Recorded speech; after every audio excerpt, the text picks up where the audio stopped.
Afternoon, Andoni. Afternoon. 10 days or so left in the January transfer window. You've said in every single press conference you'd love to sign a striker, you need to sign a striker. Everyone is working behind the scenes to try and get you a striker. You've scored 11 goals in your last 3 games. Do you need a striker?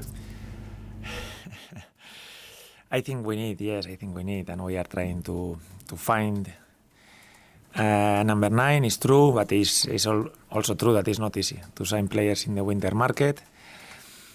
But I know the club is trying. Obviously, there are no new news. But normally in the market also things happen very late in the window. No, we have the experiences always, and the club is working on it. But we don't know how it will finish the market. Yes. Based on the performances you've had, the players that have scored goals and continue to score goals, if you weren't to get a striker in this window, would you be comfortable with what you have and have the belief in the players there at the moment?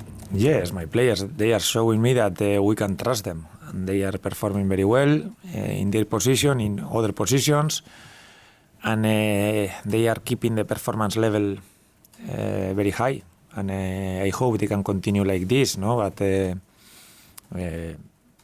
I think like all the teams, we've lost Philip and Max, no, in this market, and number wise, no, we are quite thin.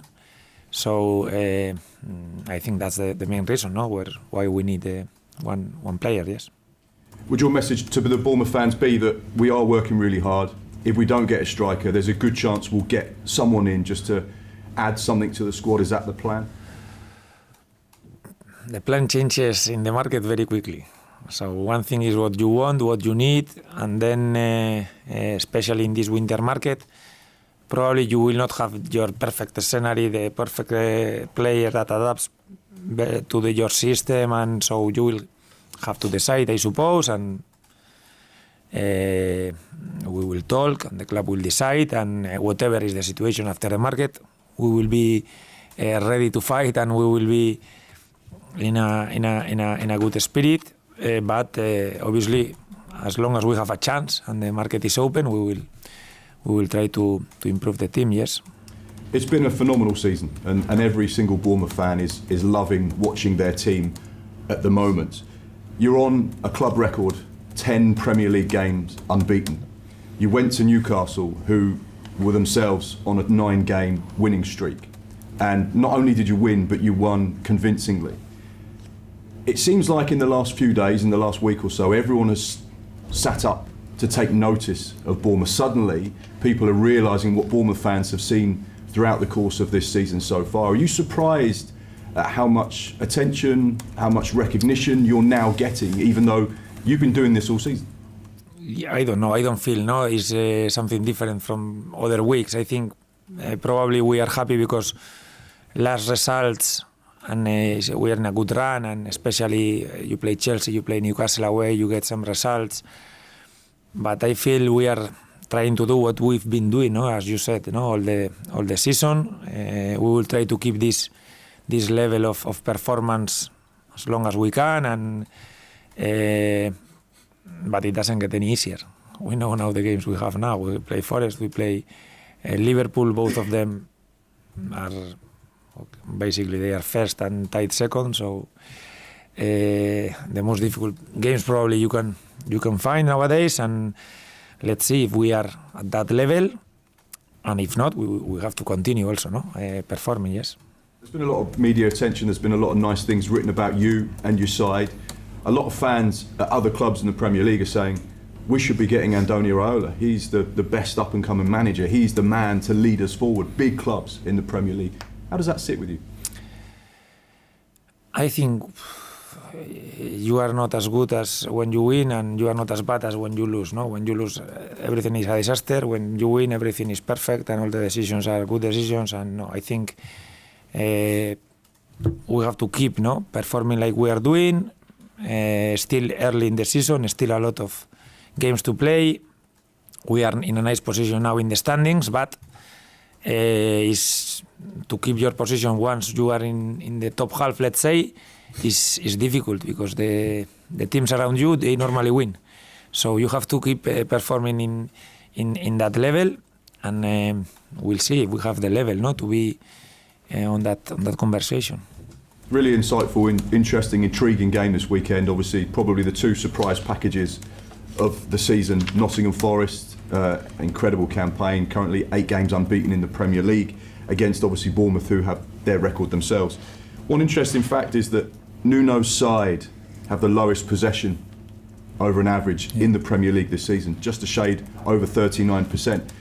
What does that tell you about the philosophy and the style? And with yourself being a transitional team, high press team, does this make for a really intriguing match?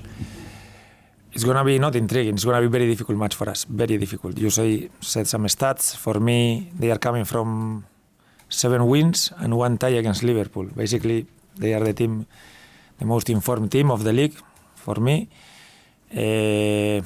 Away from home, their numbers are, for me, ridiculous. They've won, I think, 7 games. They only lost 2, and City and Arsenal away. So we will have to be very, very, very good if we want to beat them. And is the truth, and we cannot fool ourselves. It's not gonna be easier than Chelsea away or Newcastle away, because they are even being better away. You talked about the possession. Defensively, they are elite, absolutely elite. You see the goals they concede. Even when they are playing a little bit lower, they don't suffer. The truth is they are having amazing numbers. Every stat you check defensively, they are very good. They have the spirit also. I suppose when you are in this kind of runs full of confidence. So we will have to be very good, especially offensively, because at the end is not the amount of time you are on the ball, or no, it's the number of chances you make. It's the most important stat for me, apart from the result, obviously. And it's very difficult to make chances, to have clear chances against them.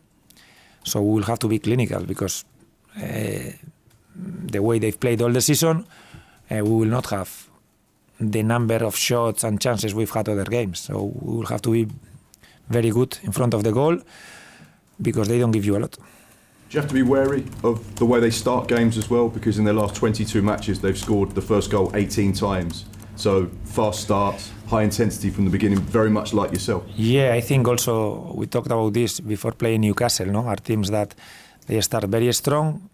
Also, when they score the first goal, it is difficult to turn the game against them. We managed to get a point in the last moment against them in the away game, but I think it's important always to start strong, to win the first duels, to have the first chances. I think a big part of the Newcastle game was our first.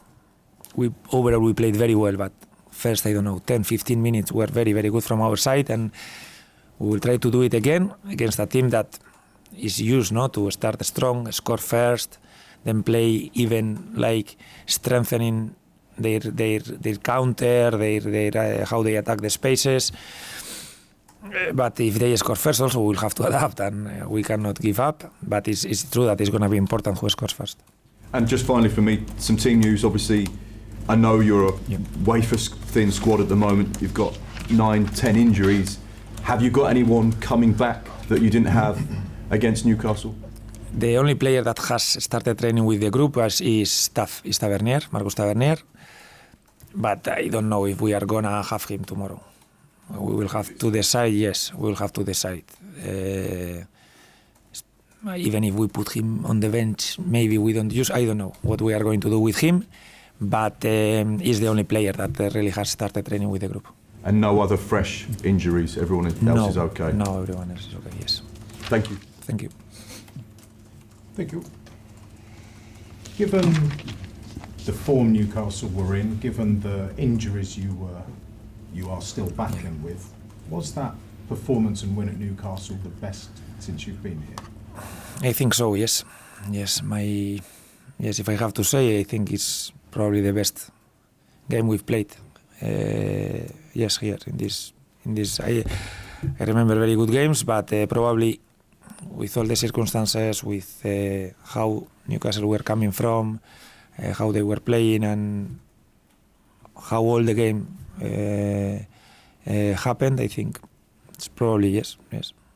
Managers all over the Premier League and beyond, they're all complaining about fatigue and injuries, but they're not putting teams out who are performing the way Bournemouth are at the moment. So how are you doing this? I think it's merit of the players especially, and I truly believe it. I think they are keeping their ambitions, they are not taking the easy excuses, and they are looking at it in a positive way, in the sense of okay, what do we need to do now? Where do you need me to play? Where I am tired, but I think I can give you another 10 minutes. Or I start to get tired. And I think everyone is being quite honest and is understanding what the team needs, and is making us still very strong. And I hope we continue like this, because it's true that we have injuries, but it's true also that we have some players that are finishing the games very, very strong, with their physical level still very good. So they give us reasons to be positive. To get so much out of players, managers, sometimes it's because they just have a way of instilling confidence and making players feel like they want to run through walls, that they can run through walls. Other times it's because the players are terrified of the managers. Are you a scary manager? Are they scared of you? I don't think so. It doesn't look like this. I think the keys that we have, the main keys that we have, is like Forest. The main thing is obviously Nuno for sure is doing a great job, but the main thing is that we have good players. And normally when you have good players, good things happen. No, it's not enough, because we see in the Premier League that is always difficult, but I think if we are talking about us, about Forest, you see the players that are starting games, and I think they all have a very good level. You love an open game. Forest like the exact opposite. How do you put them in a position that they don't want to be in? It's going to be a fight, I think, because we, as you said, we like one type of game, they like another type of game. And I hope we can play the game we want, but even if we play the game that Forest wants, I hope we still are competitive and we still can win the game, even if it's not the exact game where we are more comfortable. No? I think we've done it this season before against other opponents, and I think it's going to be difficult because they have good players. We know their strengths, but you see their midfield.